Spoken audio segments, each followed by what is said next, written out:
Bene, eccoci tornati in studio allora per questo nostro spazio del Memento che questa sera dedichiamo alla questione immigrazione e anche alla problematica del carcere, perché c'è una buona parte di persone detenute che sono appunto persone straniere, Ermanno.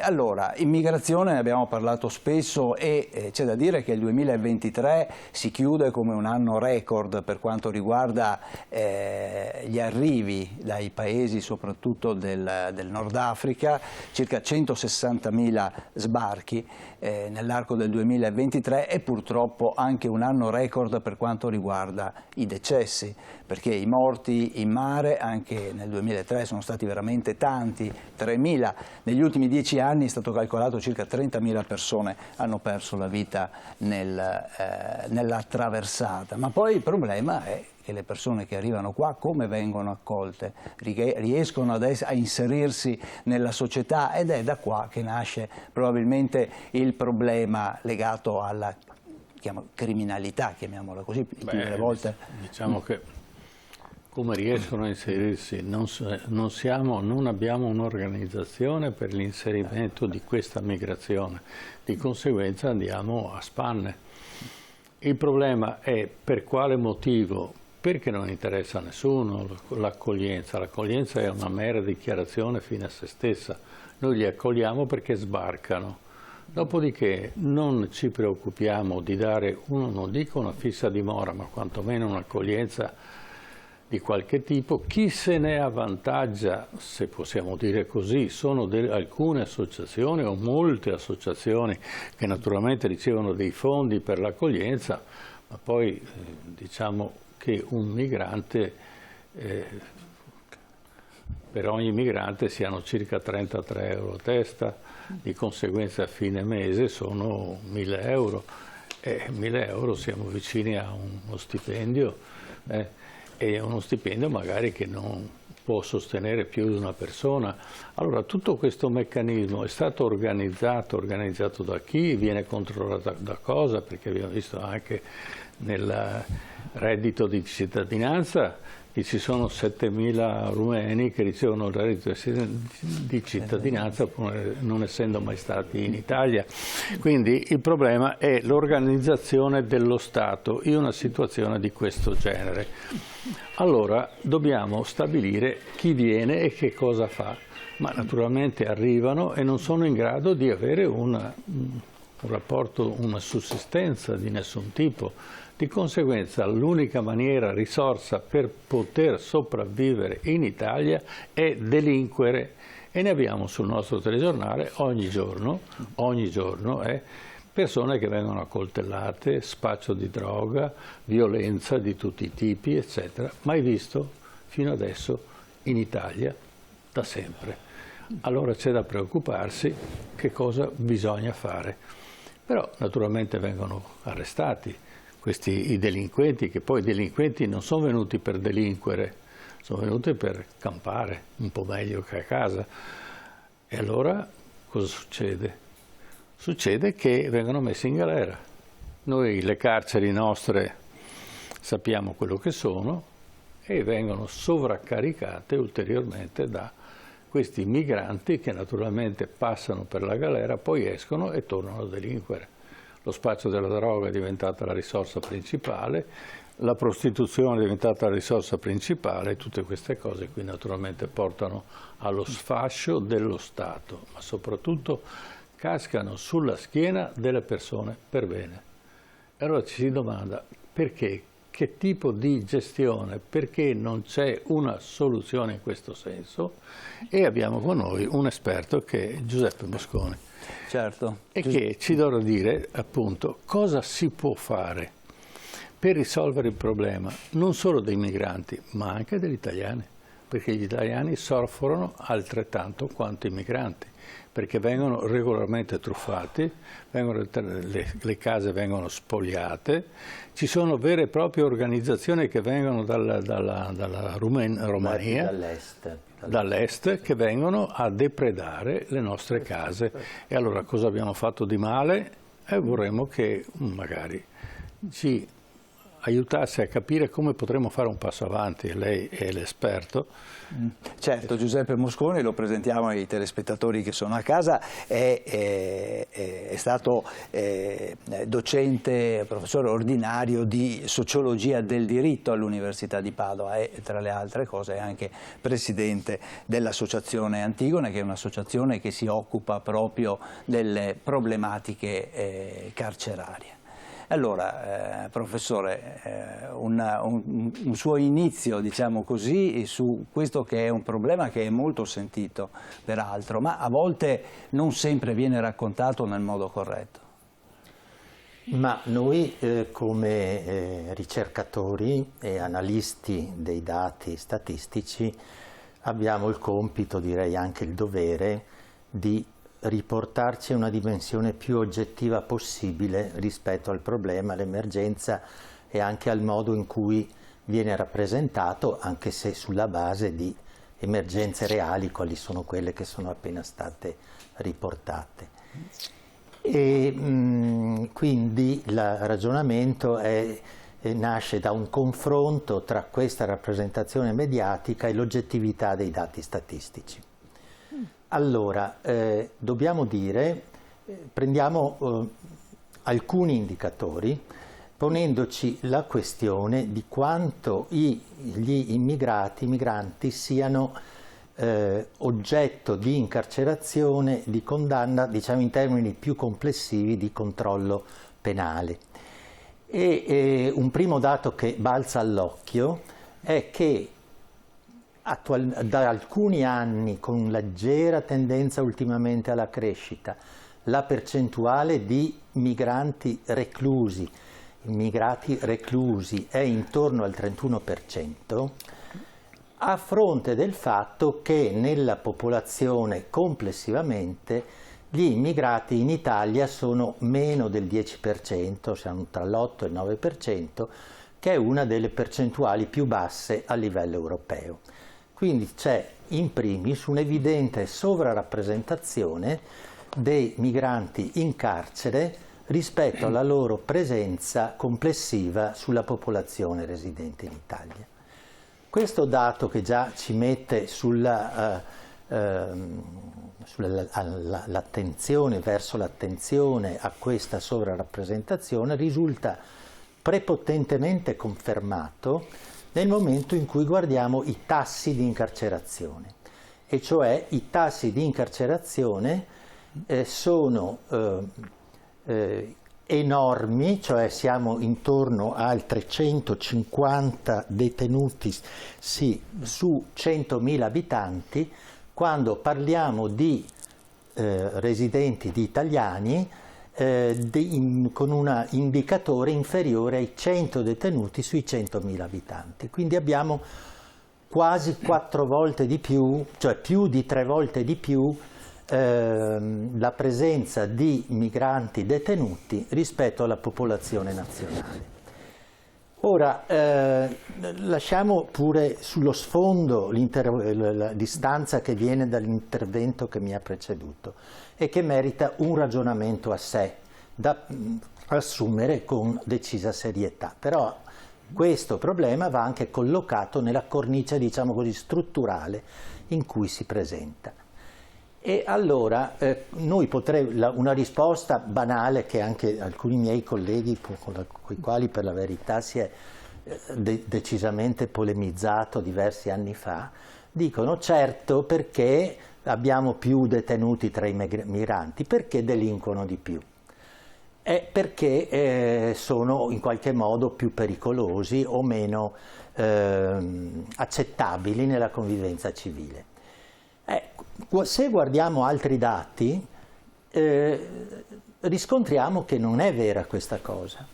E perché non è vera questa cosa? Perché intanto noi troviamo, cioè un primo dato che è sicuramente significativo, e cioè che gli ingressi in carcere di migranti detenuti, che poi diventano detenuti, sono decisamente superiori agli ingressi percentualmente rispetto agli ingressi sugli italiani. siamo sul 40% per quanto riguarda i migranti che troviamo poi in carcere e invece sul 30% successivamente. Dopodiché notiamo una diminuzione decisa di migranti presenti rispetto agli ingressi, cioè la percentuale cala intorno al 30%, mentre cresce per gli italiani. Che cosa ci dice questo? Ci dice che vengono più facilmente arrestati, ma con presupposti di gravità di reato e con ipotesi di condanna più basse. E questa evidenza, diciamo in senso inglese, evidences, è confermata dal fatto che poi noi troviamo due altri indicatori che descrivono la sostanza di questa realtà, che riferiamo alla gravità delle condanne e al residuo pena che darebbe diritto, diciamo, all'applicazione di una misura alternativa. Allora diciamo che la percentuale di migranti per fascia di condanna decresce al crescere delle condanne. Infatti nella fascia fino ai 3 anni noi siamo intorno al 40%, dai 3 ai 5 anni scendiamo al 30% e nella fascia superiore siamo quindi oltre ai 5 anni caliamo intorno al 25%, per non dire che praticamente all'ergastolo abbiamo una percentuale decisamente inferiore all'1%, poco più dello 0%. Insomma. Allora, ecco, in questo senso mi scusi, devo finire il discorso, se no non arriviamo a capo. Allora, questo che cosa significa? Che la stessa tendenza decrescente noi l'abbiamo nel momento in cui guardiamo i residui pena, cioè più basso è il residuo pena che darebbe diritto a fruire di una misura alternativa, più alta è la presenza di migranti che, pur avendo diritto a una misura alternativa, restano in carcere. Difatti, se andiamo a vedere le misure alternative nel loro complesso, premesso che abbiamo assistito a un'impennata incredibile per cui siamo quasi al doppio dei detenuti, cioè abbiamo poco più di 60.000 detenuti e abbiamo quasi 100.000 persone sottoposte a qualche misura alternativa, il che conferma il quadro complessivo per cui le misure alternative, lungi dallo svuotare le carceri in alternativa al carcere, rappresentano un'estensione ben nota con la sindrome della macchia d'olio nell'intervento delle misure penali nel loro complesso, ma gli stranieri che fruiscono di misure alternative sono appena il 22%. E poi questo 22% per la metà, quasi la metà, è costituito da immigrati europei o comunque di area europea. Questo vuol dire che allora, in estrema sintesi, poi abbiamo i tipi di reati per cui vengono condannati, sono vicini alle percentuali italiane per quanto riguarda i reati contro il patrimonio, sono inferiori per quanto riguarda i reati contro la persona, cioè il 22% rispetto al 30%, sono superiori, ma questo è ben noto, per quanto riguarda le attività di spaccio, piccolo spaccio di sostanze stupefacenti, ma qui si aprirebbe un discorso ampio e complicato, e d'altra parte sono ovviamente superiori al 90% per i reati che riguardano l'immigrazione. È ovvio, perché se uno non è migrante non può compiere quel tipo di reato. Certo. Ecco, quindi il quadro complessivo è di persone più presenti in carcere, pur avendo condanne inferiori, residui pena inferiori, minore gravità di reati, col crescere appunto della gravità del reato la percentuale diminuisce. Dopodiché, che ci sia il problema che vengono a rubare in casa i rumeni, non lo so, comunque dall'est, oltre Cortina, che c'è lo spaccio per strada, che c'è il rischio anche di rapina, cioè tutti problemi reali. Ma allora qui apriamo un altro discorso, cioè nei dati che ho citato vuol dire che il problema complessivamente non è così enorme rispetto a quanto si rappresenta, ma per quanto riguarda la dannosità reale, concreta, incisiva del comportamento ascrivibile al comportamento di aree di migranti, bisogna vedere ogni problema specifico, guardare la situazione specifica delle persone che delinquono e anche porla in relazione, come giustamente si diceva, col mercato del lavoro destinato a queste persone con le opportunità di inserimento sociale. Certo. Allora, l'Italia soffre di una grande carenza di forza lavoro. A livello europeo, sentivo un dato di qualche giorno fa, sarebbero necessarie nell'arco di 3 anni almeno 700.000 lavoratori per sostenere il famoso PIL o la famosa crescita, a parte tutto quello che si può dire in proposito, per mantenerla ai livelli attuali. Noi pensiamo di far fronte a questo problema con l'incremento delle nascite. Sì, certo, ma ci vorranno almeno 20 anni, a parte tutti i discorsi che possiamo fare su questa retorica e questa ideologia, ma c'è bisogno subito di forza lavoro. Certo. E allora andiamo a vedere questa forza lavoro dove è messa.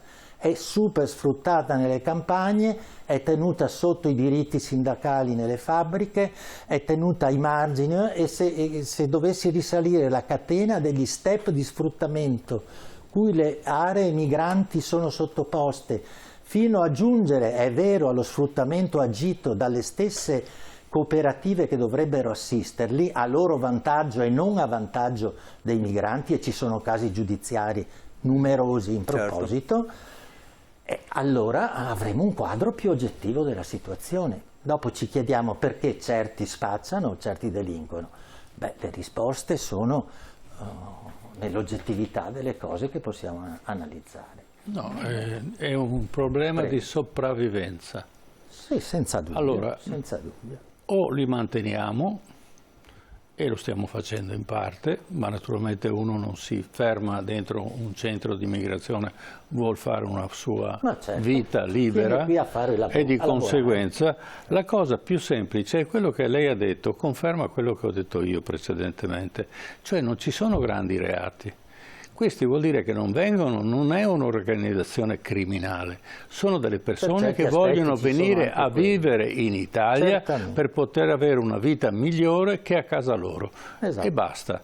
Poi, quando sono senza soldi, credo che chiunque arriverebbe allo spaccio in caso di assoluta, totale necessità, perché anche loro hanno bisogno di vivere come vivono tutti gli altri cittadini italiani, quindi hanno bisogno della bicicletta, quindi la rubano e se li peccano si prenderanno una munizione, la seconda volta andranno a fare una settimana in galera. Ma adesso questo comporta, per esempio, solo sulle carceri, che noi abbiamo circa 17.600, diciamo, persone che sono nelle nostre carceri su 57.000, quindi 40.000, diciamo, in qualche maniera italiani hanno con crimini anche più importanti, l'abbiamo spiegato, ma 17.000 sono quelli che occupano gli spazi quotidianamente e non ci sono più spazi. Allora ancora peggio, perché io avevo fatto proprio sui dati che avevo trovato 17.600, ma se sono 20.000 addirittura... Sì, sono circa il 30%. Allora su 17.000 noi spendiamo, perché un carcerato costa allo Stato italiano 150 euro al giorno. Certo. Allora se facciamo un calcolo molto semplice, per 176.000 carcerati è 1 miliardo di euro all'anno. Allora, quante cose risolveremo con 1 miliardo di euro all'anno? Forse, se li dessimo ai carcerati, starebbero a casa e sarebbero anche persone per bene. Perché 150 euro al giorno vuol dire 3.000 euro al mese e uno, diciamo, un migrante ci campa. C'è un piccolo particolare. Prego. Che questi 150 euro al giorno sono per 3/4 spesi in stipendi del personale di custodia. Mi consenta, allora io lei fa statistiche, io faccio indagini. Ho provato a fare indagini sulle carceri. Sì. Poi qualcuno mi ha consigliato, dice cambia mestiere che non è il caso, perché nessuno si è mai pensato o avuto la cattiva idea di fare indagini sui costi carcerari.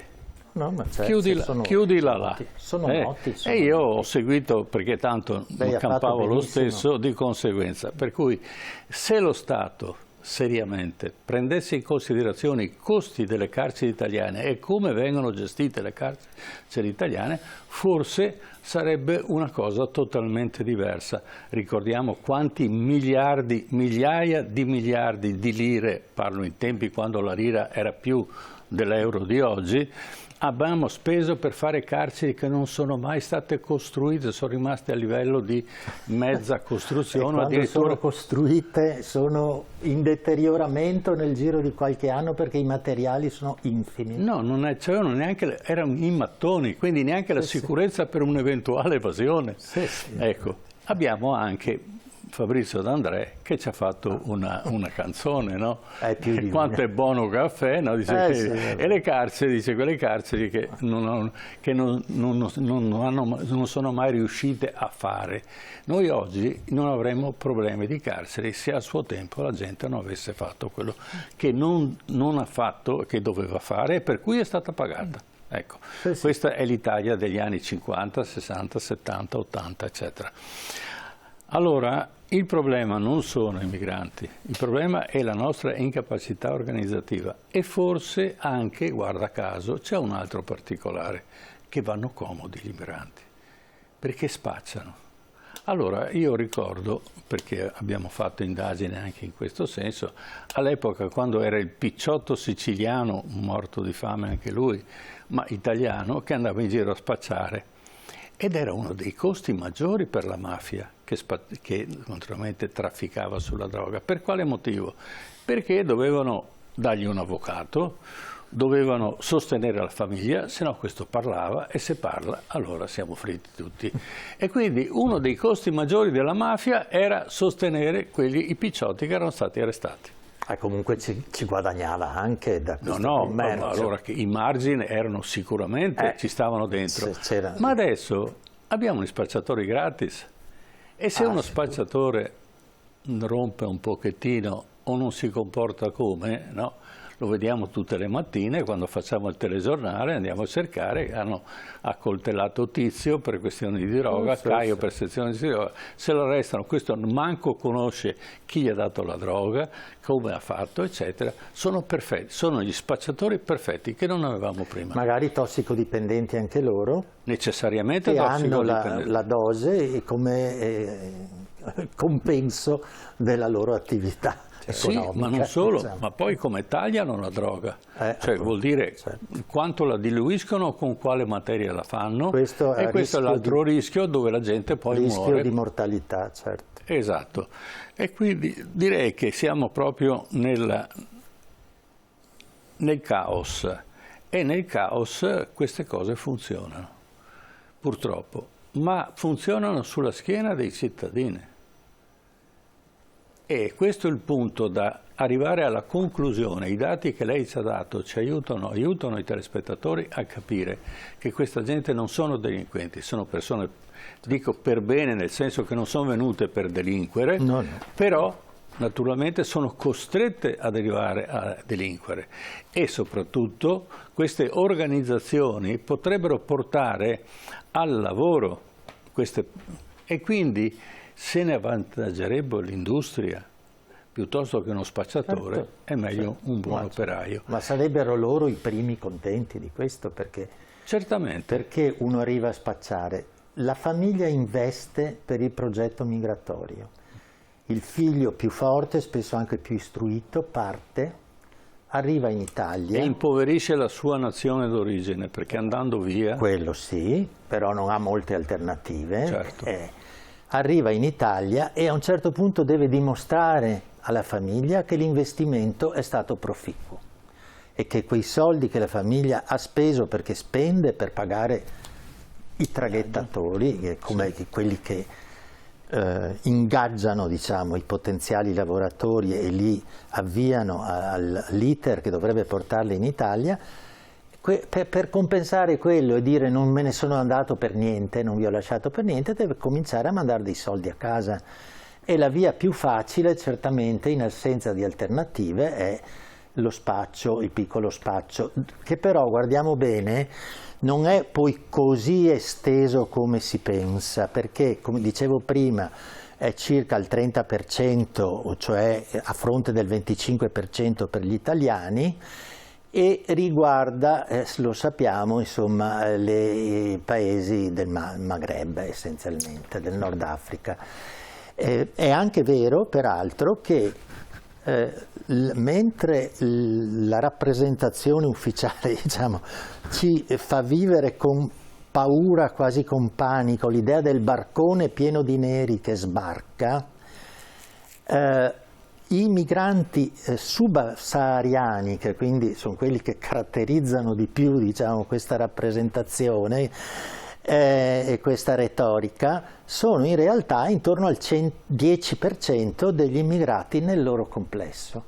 Quindi il grosso dei migranti viene dall'est e anche dal Nord Africa in buona percentuale. Però voglio dire, c'è un immaginario non solo diffuso ma rafforzato, costruito e enfatizzato che non corrisponde alla realtà delle cose. Ci può essere qualcuno di malanimo nel nostro paese che quando affonda un barcone dice beh almeno qualche centinaio di meno, ma è un pensiero sbagliatissimo, perché primo vengono in Italia ma non per restarci. Molto spesso l'Italia è il pontile di sbarco in Europa, ma la destinazione è verso i paesi del nord. Secondo, questi dei barconi non sono quelli più esposti, diciamo così, a comportamenti illeciti. Certo. Semmai sono invece i più super sfruttati nelle campagne o in certi settori produttivi. Insomma. Quindi bisogna ragionare sulle cose e trovare le risposte giuste rispetto a ciò che sono concretamente i problemi reali legati all'immigrazione. Condivido con lei il fatto che non c'è una pianificazione, non c'è un'organizzazione, non ci sono gli investimenti adeguati, il sostegno alle imprese che assumono, per esempio, e si preferisce recluderli in pseudocarceri fino a 1 anno e mezzo in condizioni bestiali, non ho difficoltà a definirle tali, e creando frustrati e persone ancora più violente e anche in qualche modo vendicative, e sbattere questo in prima pagina davanti agli occhi dell'opinione pubblica, che così questo crea consenso,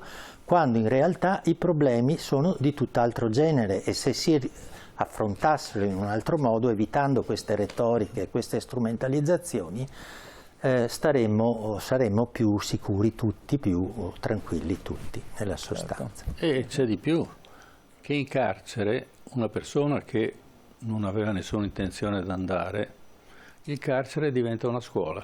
Certo. Perché va a contatto con persone invece che sono delinquenti, diciamo, provati, e di conseguenza quando esce rimane un certo tipo di contatto e quindi la cosa si aggrava ancora di più.